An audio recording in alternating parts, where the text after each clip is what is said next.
welcome to Painted Bread Quarterly Slush Pile. Once again, we're doing all kinds of special things today. We have a really full house, both in the house and remotely. Painted Bread Quarterly, we're that podcast that lifts the veil on the editorial process and even lets you see how much we laugh during an editorial meeting. That's who we are. So thank you for listening today, and let me just go around the room and say who's who, and I'll start with myself because that's the kind of girl I am. I'm Kathleen Volk-Miller, and I run the publishing program at Drexel University, and am co-editor of the Painted Bread Quarterly. And to my right is a newbie. Hi. Woo! I'm Miranda. I'm a senior at Drexel, and I am an intern for the publishing group.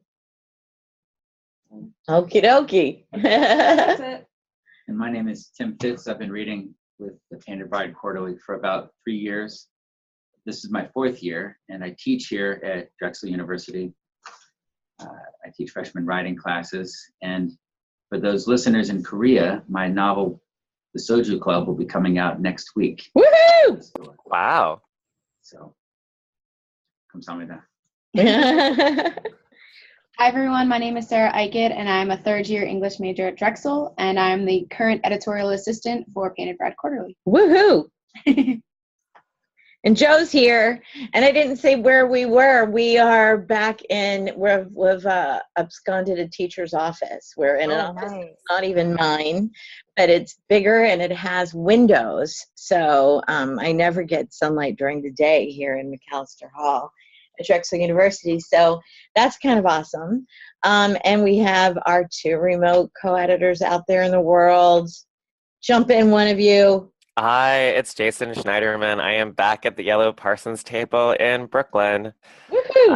And I am an associate professor of English at the Borough of Manhattan Community College. And I think I've been Painted Bread for like 15 years now. It's been a long time. Yeah, we're working that out, right? I was like 50. We're like, is that 15 years? It's gotta be. Wow. I didn't realize you were going to do the math, Jason. Jeez. All right. I try not to do math. I try to avoid. Jason and I were lucky enough to spend a couple of days together a few weeks ago when he came to visit me. This is Marion. I'm at NYU Abu Dhabi. I've been co-editor of PBQ for a little while now. And I am sitting here in Abu Dhabi with the cat and the cuckoo clock and awaiting the arrival of the entire staff and faculty of the Yale NUS. So that's the Yale Singapore Writers Center. So I've got Robin Hemley, who our listeners might know.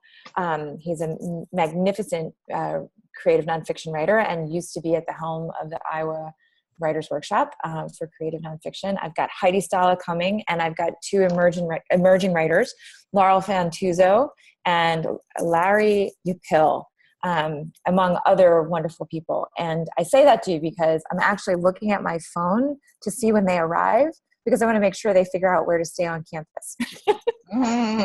So, many administrative things all at once. And it's a beautiful campus. It's a really, really nicely constructed campus. Noted. Okay. All right. Well, we're in one of the oldest buildings at Drexel, so I can't really relate right now. Cinder block walls, 1967 or so construction. I'm not really sure. So thank you for not doing the math, Marion, on how long we've been involved in Painted Bread Quarterly. And we're going to jump right in. We have poetry today. And I would like to remind our listeners that the poems are available at pbqmag.org, so you can read along or read ahead or read after you listen. Just read. Who'd like to start off? We have Taylor Altman, How to Break Without Falling Apart. I'd like to read that for us. I can do it. Great. Cool. Our brave noob Miranda. How to Break Without Falling Apart. She trades in antiques at the end of Adeline Street. Her shop is like the inside of a dream, with carpets and African masks and rings and earrings encased in glass, as though within a tide pool. From the armoire of her mouth all sorts of things come out, in the Kentish accent 30 years in California hasn't shaken. What lives she has led, what other people she has been, how she learned to break without falling apart. A cool breeze comes through the back door from the alleyway, and she says she works as a nurse for the elderly to afford a new passport with her maiden name and to fix her teeth, small spans of darkness between gold. Fabulous. Thank you.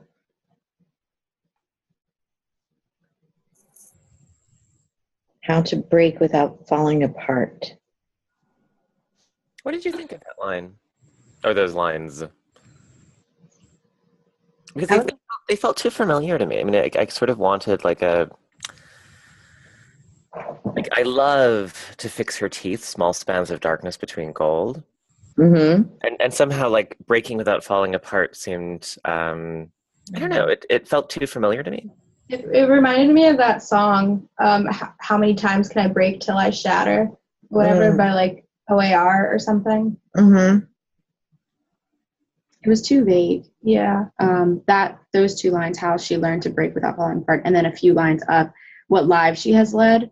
As the reader, I wanted more of an explanation.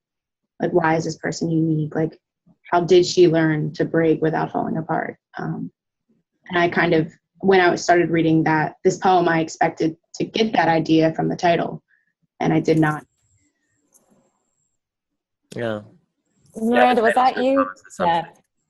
I want to, yes, Miranda, I think everything that you said is right on the nose, because there's something that feels like a 70s, like, I don't know, like power ballad in this, right? How to break without falling apart. So that's unfortunate, because I think also part of the charm of the piece is about dislocation and about being in like building lives in strange places, and then this sense of this woman who's a shopkeeper at a shop full of curiosities that she's willing to tell stories about, that she's perhaps collected, right?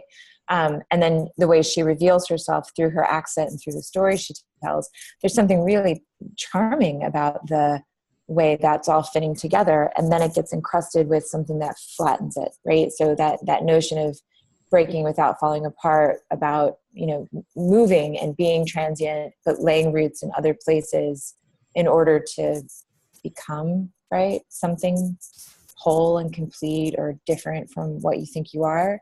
Like there's so much of this that I actually love, and yet it becomes flattened by lines like breaking without falling apart. Erin, what did you think of the armoire of her mouth? So the harsh part of my brain wants to say that sounds like a lampshade of desire. Like that rhetorical structure of like, the sort of momentousness of the image, but constructed through the use of that preposition. That's somewhat problematic. And yet I do like the idea that her mouth is full of secrets, that it's this sort of like, a piece of furniture you would find in a shop like this, and then it opens up into speech, it opens up into narrative, it opens up into these strange stories, right? So I want to forgive it a little bit, because I love the way, like on one hand, I sort of love and hate the way that it makes her furniture.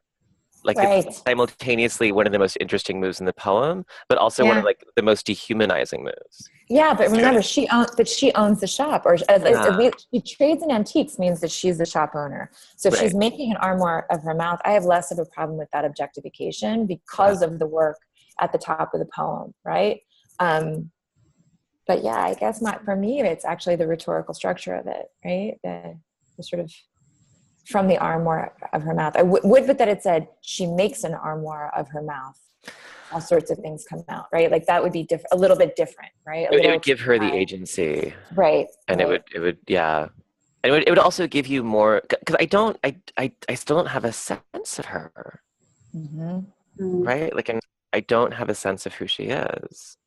I think I think for me, like these details and stuff, I like it from the beginning. I don't like the title, like everybody else. It sounds like a song. But her shop is like the inside of a dream. I love when you wander in those shops where you're just transported somewhere else and think, oh my gosh, I could spend half a day here. But I don't know enough about her either. Like we get some details. I'm not getting an empathetic arc with her. And, you know, we're calling her the shop owner. And at the end, she says she works as a nurse for the elderly.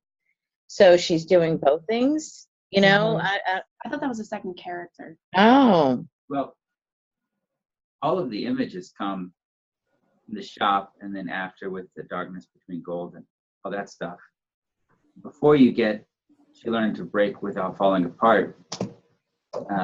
She writes, Kenta's accent, 30 years in California hasn't shaken what lives she has led, what other people she has been.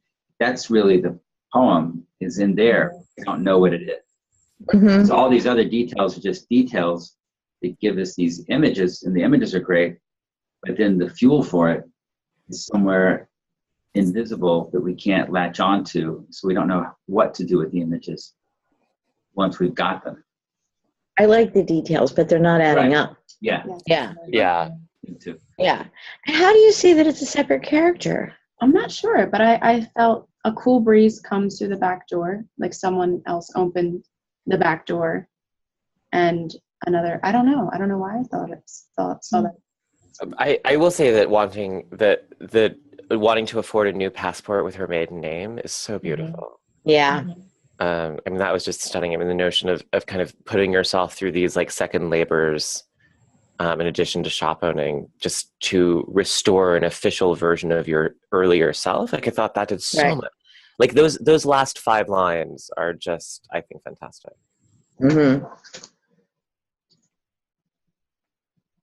Yeah.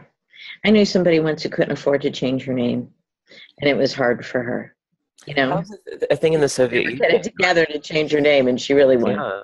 You had to like pretend to lose your passport because you ran out of room to rewrite it if you got divorced too many times. Oh God. And yeah. Yeah.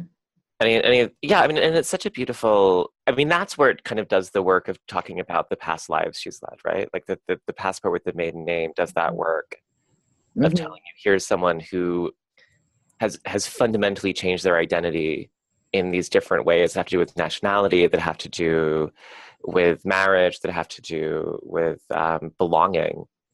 I mean, that I think just does so much. That does all of the work that sort of doesn't quite get done in, just stating that she's been other people or stating that she learned how to break without falling apart. Yeah. Well, do you think we're ready to vote? I think so. Are we voting to vote? Okay. 1, 2, 3, vote. And we know what's going on in the room. We're waiting for Joe to tell us the remote people, and this one's not going to get in. So we do have another one from Taylor Altman, but How to Break Without Falling Apart is not going to get in. You know what, Jason? Maybe Taylor should take a look at those last 5 lines. Start there, build up around there, and you know. Well, I was going to say, we had this meeting. We had a New York staff meeting about a week ago, and we were looking at a poem, and there were 2 lines where we were kind of like, nah. And it turned out that the person we were discussing is someone that I know from a conference from many years ago. So I just called her, and I was like, hey. And I read her the poem with the 2 lines cut. And said, how does that sound? And she said, it sounds great to me. I didn't miss them at all. And so sometimes there are edits that happen, but in the structure of a podcast, we can't call someone up and be like, hey. Yeah, now that would be interesting. That would be interesting. As we've said on air, we definitely ask writers for light edits all the time, and are happy to report that poets are very amenable to the changes, and it's frequently exactly what you just said, Jason, cutting off the bottom. But in the case of that last poem, we went the bottom at the top, right? Yeah. I will also say I was just in a situation where I sent an editor work, and I kind of had like the one poem where I'm kind of like, I don't know what's going on with this one. And he edited it and sent it back to me and said, what do you think of these edits? And I was like, you are an editorial god. Like, thank you. I am filled with so much gratitude for the way that my work was edited that Absolutely. I'm a little sad that we often don't have time to do that kind of work because we're so overwhelmed with all of our other obligations. Like I actually, on both sides of the editorial relationship, I think there's so much gratitude and respect and love that goes into it. Oh my goodness, absolutely. I know in my own work too, I love when I read something after an editor got to it. Yeah. And I don't even know where the edits are. Now this is prose, so that's harder, right? But like what magic they can work, Yeah. If you don't even know what was cut and it still reads the way you intend, it's amazing. So we have another one here from Taylor Altman, and I would like to say that the construction of this, the formatting, is 3-line stanzas with line 2 and line 3, a single tab and a double tab, right? So it's like the staircase kind of look. So again, if you want to just visually take a glance at your screen, wherever you might be, not if you're driving. Do not look at your screen if you're driving. Pull over to a rest stop. If you're on the I-95, just pull into the next one and take a look. But yeah, if you're driving. What your flashers are for. When you need to read a poem on the side of the road. Wait, stop it. Do you remember the bumper stickers that we had? With like, I'm sorry I cut you off, but you weren't in my poetic vision. Do you remember that? Yes. I think we perhaps need to resurrect the bumper stickers. I think that's before my time. Oh yeah. I do not remember that bumper sticker. There were bumper stickers.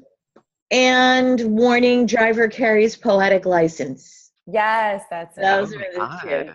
All right, we need the vintage PBQ stickers. Yeah, we could bring those back. I don't know. Does that in Washington, D.C., driving around that circle, does it relate to AWP this year? I don't know. We'll think about that. What doesn't relate to AWP? Seriously. Stickers are cheap. Well, I'm just trying to think, where are we where we could be like handing it out, Where is it a carnival? Okay, so who would like to read Contra Mundum? I'll try. Right. And I want to say I had to look the title up only because my Latin is a little rusty. So Contra Mundum, against the world. That means Contra Mundum. Under the burnt out tree where the nightingale sings, where a magpie made its nest of wedding rings, the singed olive trees that once bore waxy fruits, where are you? John Walker Lynn, now called Suleiman, rocks back and forth reading his Quran in Terre Haute.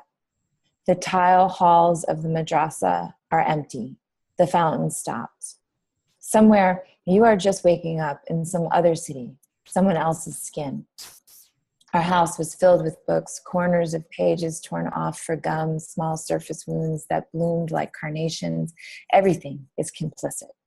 A bird goes up the scale, notes like glass beads crushed underfoot. It's you and me against the world.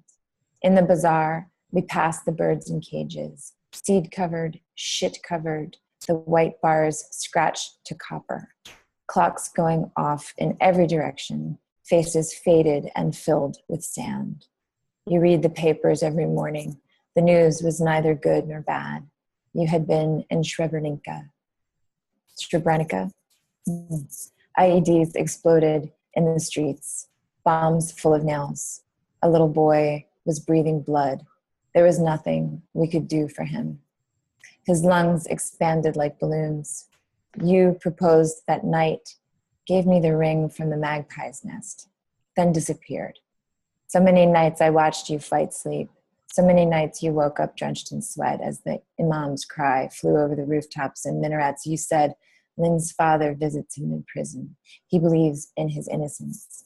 I watched your hips grow wider, the age spots appear on the backs of your hands. I painted and painted this fragment of window.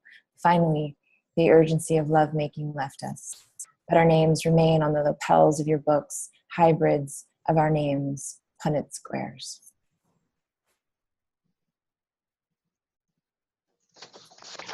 Thank you. Beautiful reading. Except I don't know how to say Srebrenica. Oh, it's Srebrenica.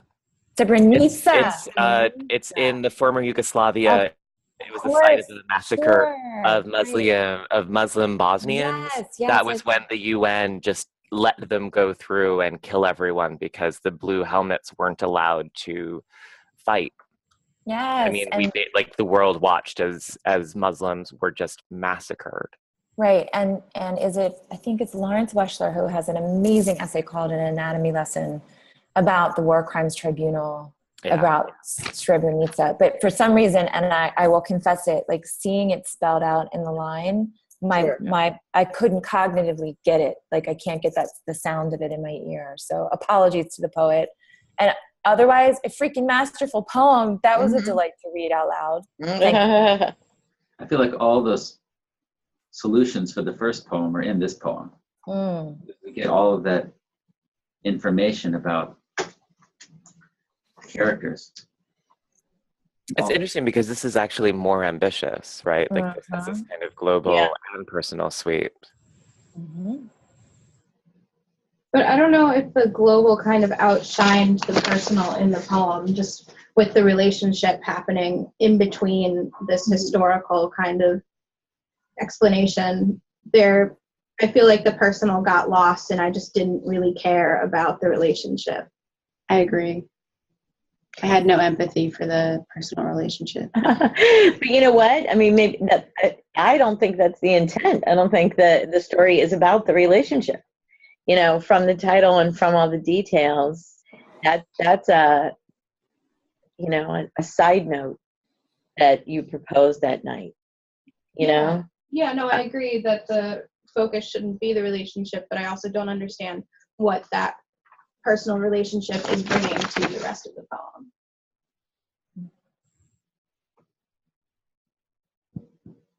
I mean, I wasn't sure what the personal was. I mean, I think I understand that John Walker Lynn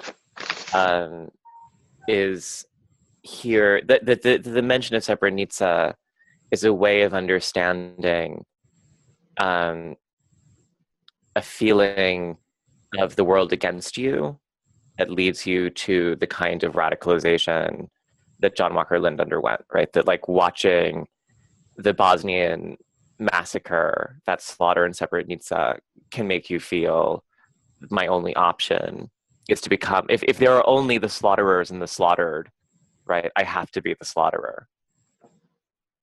Mm. But I wasn't sure, is that how you guys read it? I mean, I don't know if I'm kind of off on my own. But then I'm not sure how that fits into what's going on with the personal. Like I mean, at the beginning, there's almost this kind of like cherry orchard moment where there's this, you know, the burnt out tree, this kind of mythic magpie with the wedding ring nest and the olive trees. And I just wasn't like, I don't really understand the personal relationship to place. That seems like to sort of be grounding the poem. What about the fact that I don't know if I have the answer to this, but that the personal relationship is the constant. They stay together for years and years and years, right? Yeah. How does that inform the poem, that during this tumultuous time, these two found each other and they're still together? Well, and also that there's an like if you think about, you know, like a massacre, if you think about radical Islam, that these are things which make the existence of a house that has been in a family and bears memories of people growing up and growing old and dying, and that it's impossible in the like, I mean, you know, like there are no houses in Syria right now where you can have like generations going back and looking at where they, you know, read their books as children or marked their height as they were growing up. And so, I mean, I thought that that's what was going on with the house, that there's this way in which that possibility of generational peace is what's being torn out of the world.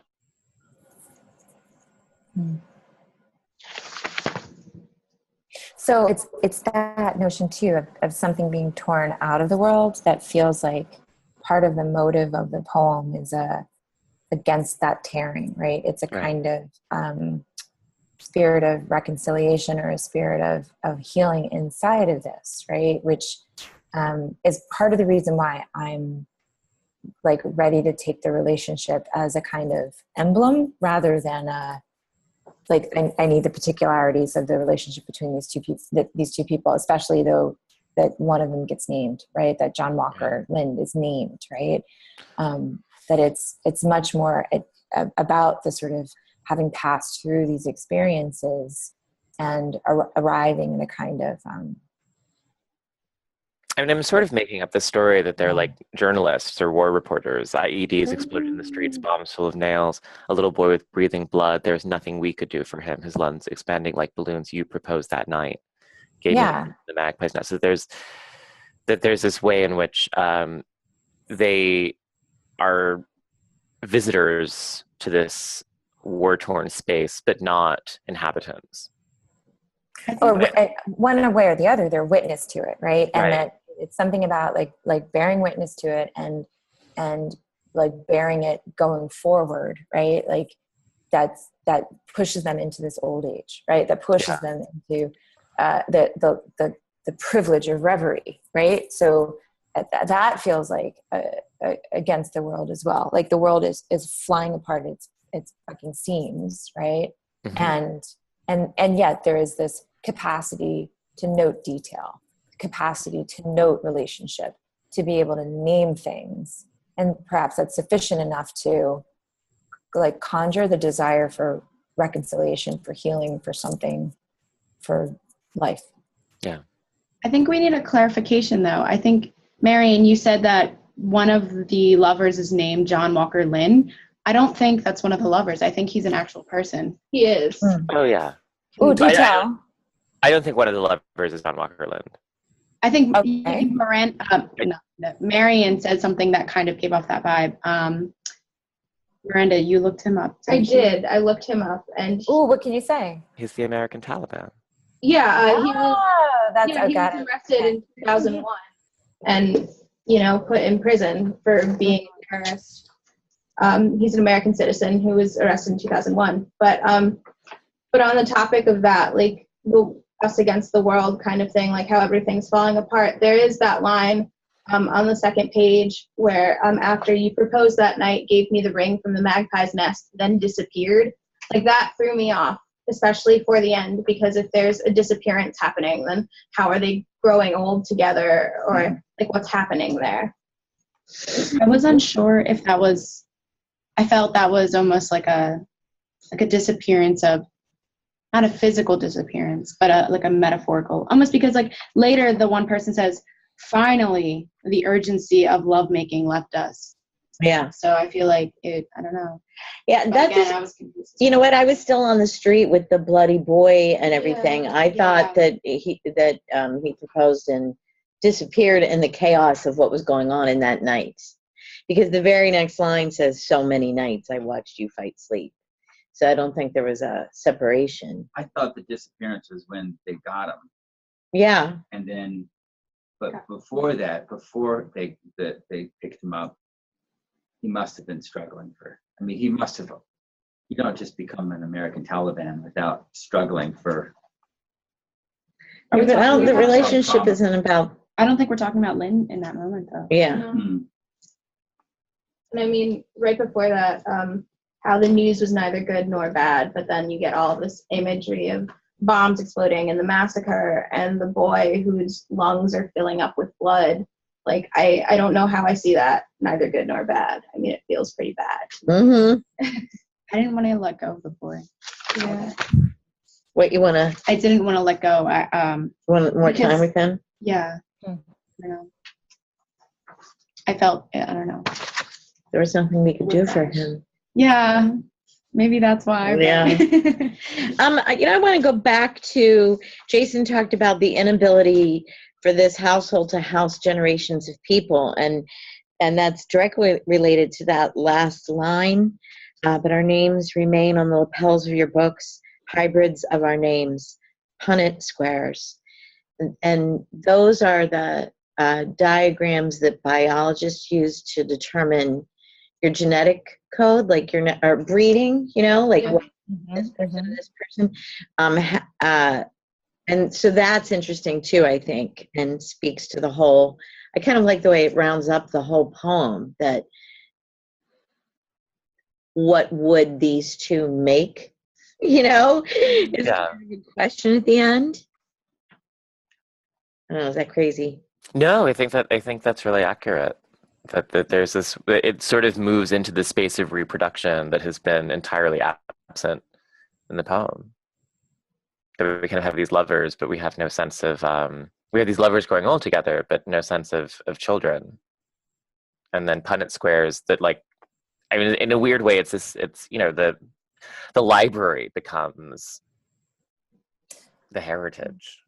Okay, but wait, now I have to say, like, I'm so glad to hear this poem discussed, because honestly, I skipped past John Walker Lynn, totally forgot, totally didn't register that he's American Taliban. So his story is from what, 2001?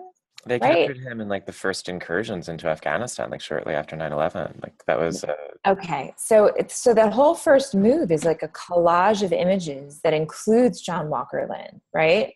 And then somewhere you are just waking up, right? So it's this sort of wide arcing gesture of a collage of images that arrives with to the you. You are waking up in some other city, someone else's skin.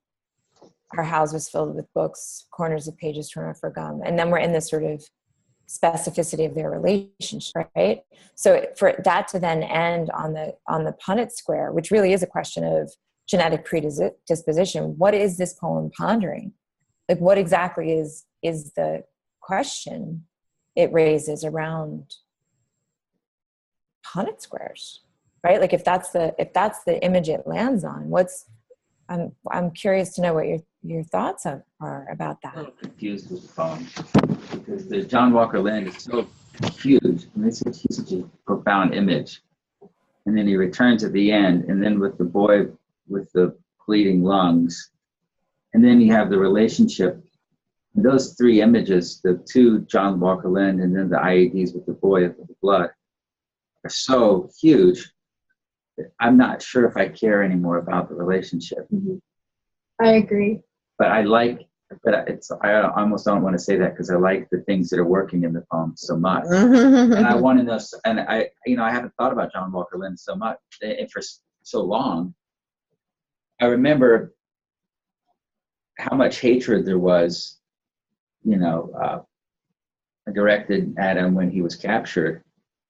And I remember seeing him on TV that there needs to be some other point of view that describes what sort of trauma he must have witnessed or what happened to him to make him an American Taliban, because nobody just changes like that. What was the experience? Did he know he was getting involved with Al-Qaeda? But there seemed to be so much mystery that was just ignored, and he was just American Taliban and they needed to kill him. It was such a rush. Everything was such a rush to judgment after 9/11. So now he's back in this poem, and I remember all those feelings that I was feeling when I initially saw him that I didn't know were sort of unresolved. And I think I'm game for the relationship if there's just a little more connective tissue between the bloody lungs and John Walker Lynn and the people. Does that make sense? I understand what you're saying. I felt the relationship almost trivialized the historical, historical, it was felt like 10 years ago, it's still happening today. But I felt like it trivialized the other things. So I don't know, the relationship kind of disappointed me. And it's interesting that you say almost 10 years ago because it's almost 20 years ago. And IEDs exploding. Well, right. So. But for you and I reading this, since we're so much younger, I'm almost 22, you just turned 20. Yeah. We had to look up this story rather than remember it. Yeah. So that kind of contextual thing. What if I go opposite world of you though and romanticize this? The relationship is for me that a relationship can happen in this chaos. I don't think it trivializes the horror that's going on. Relationships still happen. And it isn't like that it's this wonderful romantic visions of what did we have in our Bora Bora poem, right? It's very real, and there's age spots, and they don't have sex anymore, and it's not some beautiful glowing relationship, but these two people stuck it through. I agree with you on that point, and I think that, like, of course, like, life goes on, and you have to make yourself happy even in the worst kind of world. And I feel like a lot of people are experiencing that right now today. However, I just don't think that romanticism was captured in this poem. So I agree with you, but I don't think it was executed in this poem. But I'm saying it's romantic, not romantic. Like, they're not some beautiful love story. He's waking up drenched in sweat. They're just two people that are still together. Mm-hmm. But that's so much more than so many people get. True. That even, like, we're used to seeing old people as notice each other's old spots and lose their libidos as this kind of tragedy, or this kind of sentimentalized sadness, and set against being massacred, dying in the street, being unable to partner because the only person who visits you in prison is your father. I think that's the tension that the poem is trying to work on. Yeah. Right. What is the Latin term again? Against the world? Yeah. Contra Mundum means against the world, which, again, like, only because we read the first poem, but that's the only part of the poem that sounds like a 70s power ballad, right? Again, like, the two of us against the world. Like, if that's the idea. That's in Latin. Don't even do that. You know what I mean, right? Like, if that's saved it from Joviism by putting it in Latin. But it also can that be the title of the episode? That's it. We've saved it from Bon Joviism. But it also has the sense of in defiance of general opinion, according to Minetta, that it's not simply a locational thing, but actually, like, everyone else thinks one thing and you think another. Now, if he had been titling his albums that instead of Slippery When Wet, we could have gone with Oh my. Oh, you know what, guys? I mean, we're in it, right? But I think this was a difficult one to discuss without our knowing that our listeners could be looking at it. It's pretty complicated. It's a complicated poem. But I'm wondering if we're ready to vote. I'm feeling kind of that people might be where they are. I mean, I feel like we could discuss this for 3 days, or we could vote now. You know what I bet? Both those things could happen. How long ago was this submission sent? Maybe a few months, maybe. Yeah. Why would that? I don't know. Because I bet the poet, if the poet looked at this poem again, it seems like there's something not there that could make the poem what it's supposed to be. And I wonder if we voted to saying, can we give that poet the opportunity to add that element? I do also think that some just logical edits need to be made, because when I was reading the part about the little boy, like, talking about how his lungs are expanding, like, if it's a bomb full of nails, his lungs would have been punctured and they would not be expanding. So, like, it's just that kind of small stuff too. Aren't his lungs expanding with the blood? The blood is what's blowing up his lungs. Yeah. And in the rhyme of the Ancient Mariner, if he actually had an albatross around his neck, he wouldn't be able to move because albatrosses are 6 feet tall. But Right. I'm willing to forgive on that one. The thing that's working, I mean, I'm really in love with this line at the end. Finally, the urgency of love making left us. That's a fantastic line. But this poem doesn't seem to have this. I bet it's a habit that happens in all of the poets' poems, that the last 10 lines are way better than the rest of it. It seems like you're working up to this momentum where you get this great payoff, and then the payoff feels so good you forget to look at the first one. And I don't mean that in a bad way. I just feel like there's going to be some point where that's going to click, and then the whole poem is going to be amazing. Mm-hmm. So are we talking about actually like kind of deferring and saying to the poet, like, we love your ambition, we think that we understand your project, but we want more connective tissue and a little more explicitness? Is that kind of what we're talking about? That's what Tim's talking about, but I'm not, And Tim is gone from Mundum. I am not talking about that. So Jason, are you talking about that too? I don't know if that's more respectful or less respectful. I don't know if Yeah, I'd no, I rather get a don't know letter that. that says You no, would- I'd rather get a letter that says I respect your ambition, but hey, we couldn't really follow you. As we discussed at some point in this podcast, we really don't ask for edits as amorphous Yeah. as what Tim's talking about. Yeah. Like you just said, it's not fair. That's a I don't know, that's an Yeah. incredibly, that conversation doesn't make. I think we can only ask for edits when we can ask for concrete things like lop that off, right? So in this case, I think that we should vote for this poem as is. And if we're not in it, we're not in it. And if we are, we are, right? Right? Am I alone? No, I'm with you. It. And we do it with love and we do it with respect. Right. Mhm. Okay, are we ready? 1, 2, 3, votes.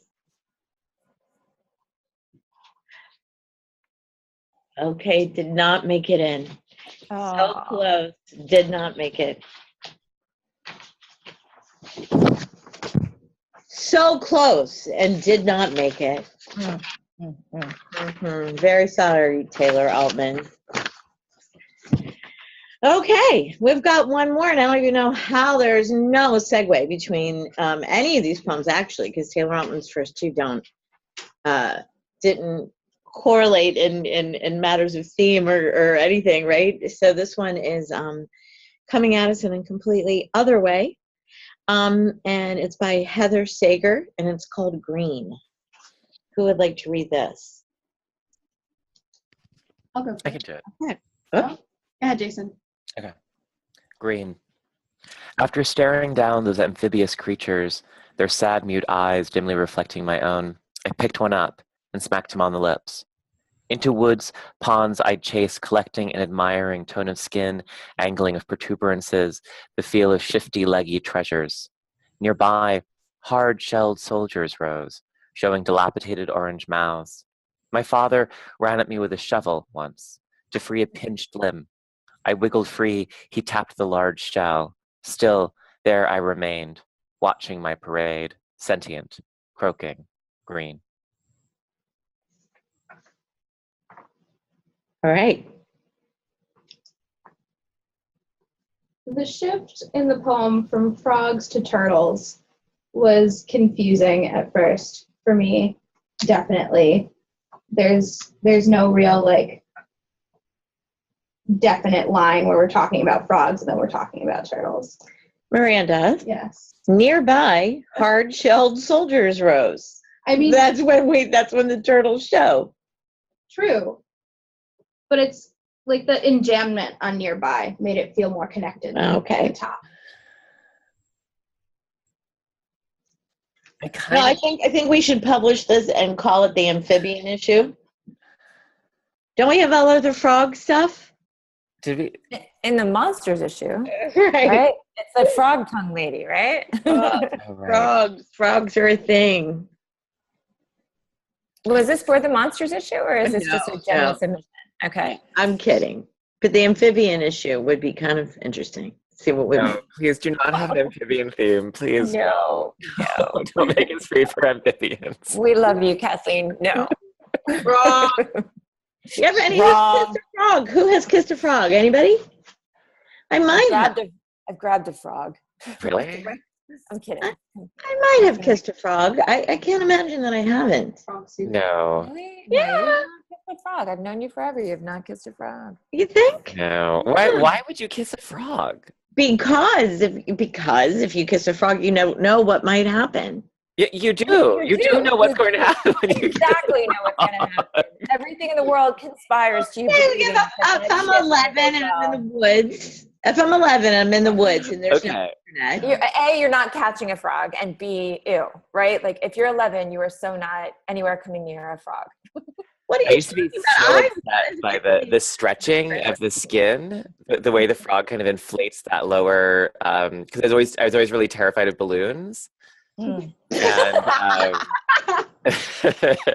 like frogs are just like these living balloons that I'm waiting for them to Oh, pop. And it's horrifying to me. I Have you know ever what you're seen dreaming frogs about on? tonight. The Have kitchen. you seen frogs on? It really looked like phone cords, like little black phone cords, like the old phone Yeah. cords. Like When I was it's a little crazy. kid, we used to have where I went to. It wasn't elementary school because it was England, but you would grow tadpoles. Like you always, like every classroom had Sure. tadpoles that were growing into frogs, and it was kind of amazing to watch. And you'd think that would make me not afraid of frogs because I love tadpoles. Yeah, And I love Kermit the Frog. that makes sense. I once saw a frog eat another frog. Really? Really? Yeah. Of the same Okay. species? Okay. I'm now convinced myself that I did kiss a frog. I'm sure of it.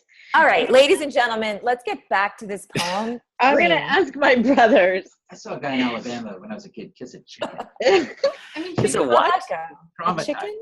It was it was chicken? traumatizing to see it. That's not gonna go well. I feel I've like twirled a chicken over my head. All right, and I reiterate, green. After staring down those amphibious creatures, their sad, mute eyes dimly reflecting my own, I picked one up and smacked him on the lips. The speaker to me sounds human, right? Yeah. Well, Unless it is a one-to-one, the speaker is in fact a frog. Into woods, ponds I'd chase, collecting an admiring tone of skin, angling. Okay, so definitely a human being. Fair. It's definitely a human being. Of shifty light. Batter with a shovel. No frog's Fifty dad lady. could come at you with a shovel. Well, is it possible that a turtle shell has a shovel protuberance? I don't know. Perhaps nearby. I thought you were the one who wanted to get back to the poem. I am. I'm trying. My father ran at me with a shovel. That's fucking terrifying. Why would a man run at his child with a shovel? To free the pinched limb. Snapping. What does that even mean? What does that It even should mean? be my father ran to me with a shovel. I mean, the act No, makes I sound get like it. I get the but confusion. I get it's so actually this- to me with a shovel. Yeah, but the child actually feels like maybe the dad's running at her Yeah. with the shovel. To free a pinched limb is a really tortured way of saying the turtle has bitten him or her, correct? It doesn't Yeah. just Yes. pinch. If it's a turtle that's pinching, it's gonna, maybe a little boxing turtle doesn't, but a snapping turtle, that could we don't know what kind do of turtle it is. serious so- damage. It wouldn't just pinch Yeah. you. Hey, guys, I I- don't think she was being bitten by the turtle. I think she was trapped. I think In what?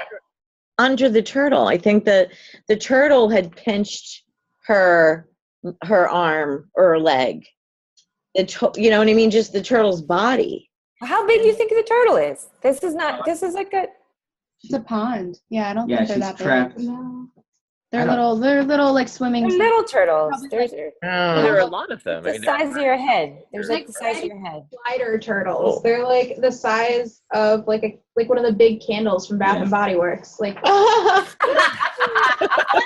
She's very little. I thought she got herself in an awkward position in the pond and No, somehow was, you know what I mean? Like the turtle was pinching her up against a rock or something. You know what I mean?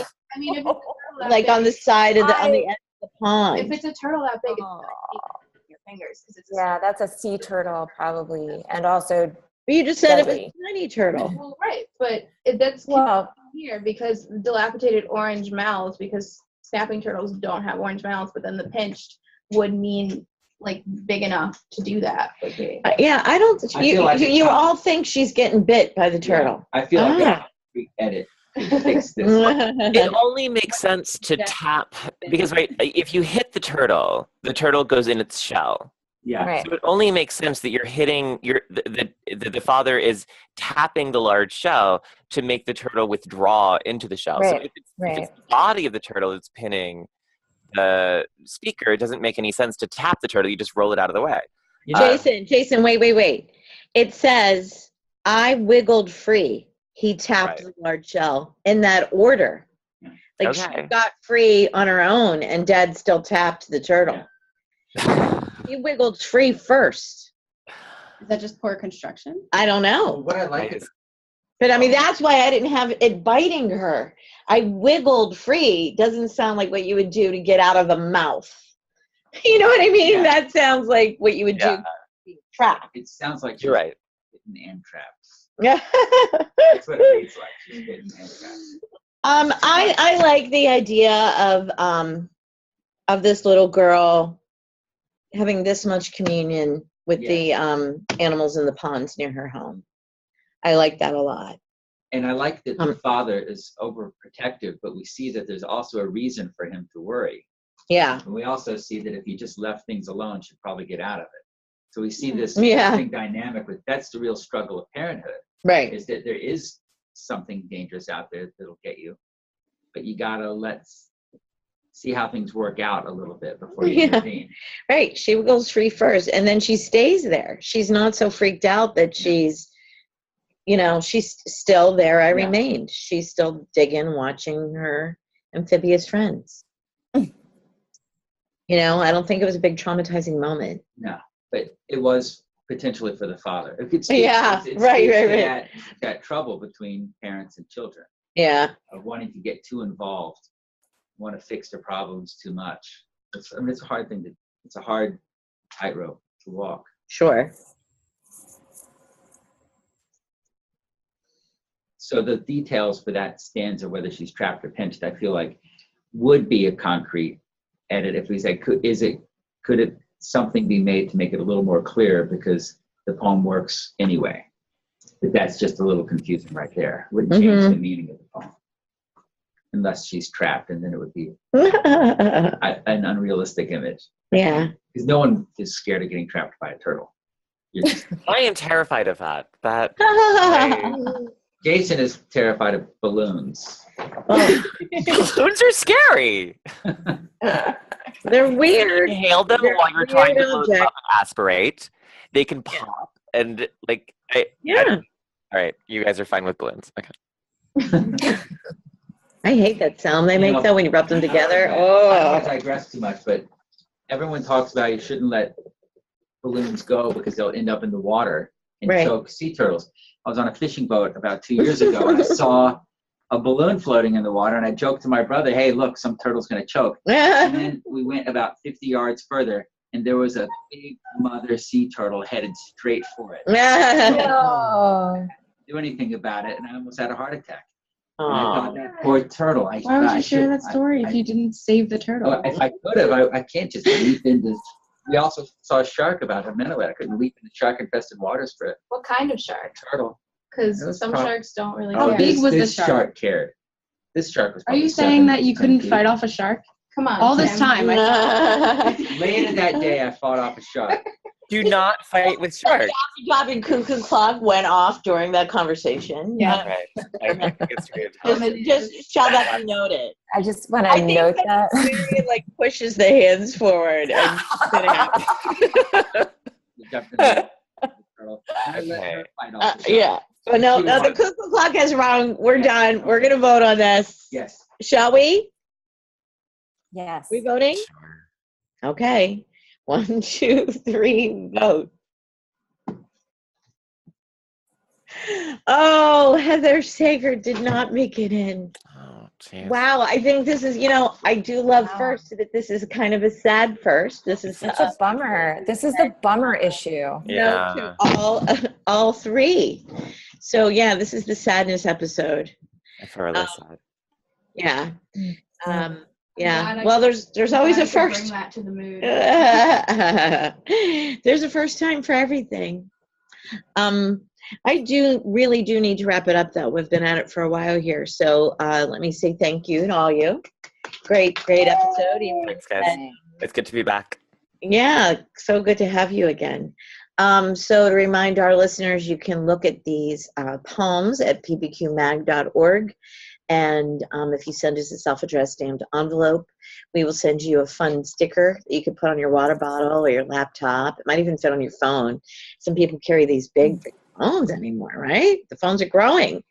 But also, send us any questions you might have, because we're gathering them for a special question and answer episode that we'd like to do soon. So I think that's it. Is that it? Okay, woohoo! Yay. Thanks, everyone.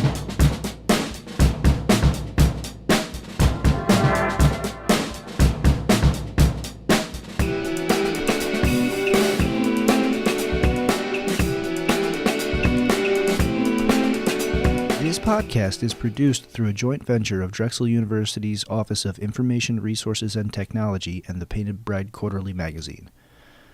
This podcast is the property of Painted Bride Quarterly Magazine. All rights reserved.